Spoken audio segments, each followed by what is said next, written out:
Hello everyone, welcome to Classic Sitcoms Facts and Trivia. Appreciate you being here. Today's video is a part 2 on yesterday's. More actors and actresses that died while the production of their show was going on. I appreciate all the pats on the back and all that stuff, and it's still not easy to do, but I'm glad you all are liking this. So let's get into this one. Okay, we're going to start with Smiley Burnett, who played Charlie Pratt on Petticoat Junction. Died February the 16th, 1967 of leukemia. His character retired without explanation and replaced by Floyd Smoot, played by Ruth Davis, and later Wendell Gibbs. Charles Bickford played John Granger, the Virginian. Died on November the 9th, 1967 of pneumonia and blood infection. His character either written out or killed off and replaced by his brother Clay Granger, portrayed by John McIntyre. Marion Loam played Aunt Clara on Bewitched. She died on May the 9th, 1968 of a heart attack. Her character was written out without explanation and replaced during the 6th season by Esmeralda, portrayed by Alice Ghostley. B. Benaderet, Kate Bradley of Petticoat Junction, died October 13th, 1968 of lung cancer. No on-screen acknowledgement or direct comment on her death is ever made. Character of Kate Bradley is said to be out of town. Kate's absence is alluded to in passing in the Season 7 premiere episode when her daughters, Billy Jo and Bobby Jo, played by Meredith McRae and Laurie Sanders, comment wistfully, "Mom taught us to swim in that very same water tower." And in another episode, a special hotel guest is said to be staying in the Kate Bradley Memorial Suite.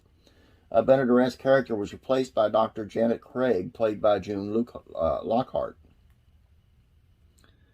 Barton McLean, who played General Martin Peterson on I Dream of Jeannie, died on January the 1st of 69 of double pneumonia.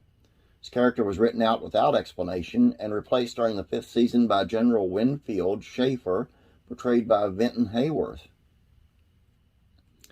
Barbara Pepper, who played Doris Ziffel on Green Acres, died on July 18, 1969 of a coronary thrombosis. Character recast role taken over by Fran Ryan. Frank Silvera, Don Sebastian Montoya, the High Chaparral, died in June 11th, 1970, an accidental electrocution. His character was just written out.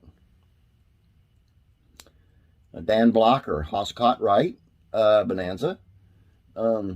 Pulmonary embolism following a surgery on May the 13th, 1972.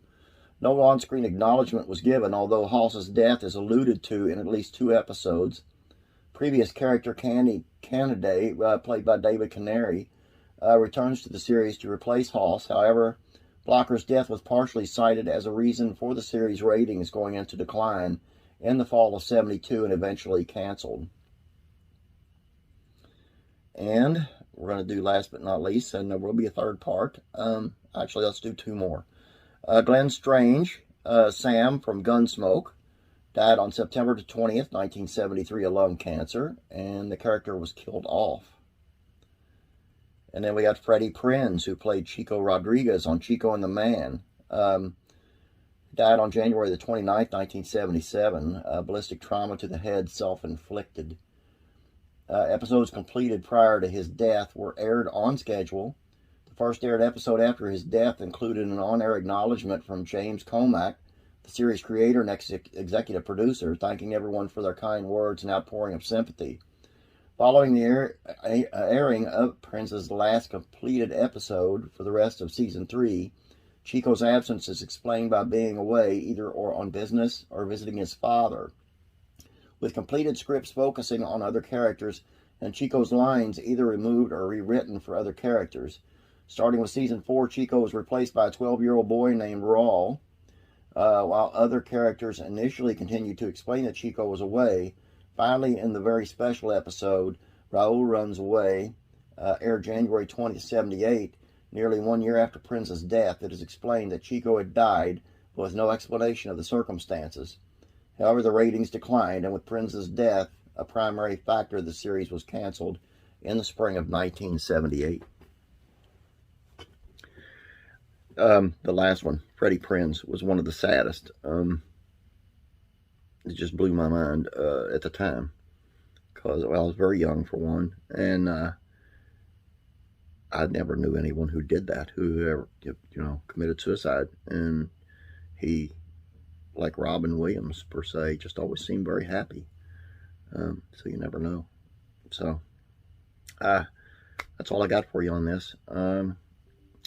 Glad you guys stopped by and watched it again. Don't forget, tomorrow will be probably the last video for a day or two anyway, until I get to the Philippines. On this subject, I will be posting videos of my journey to get into the Philippines, so be watching for those.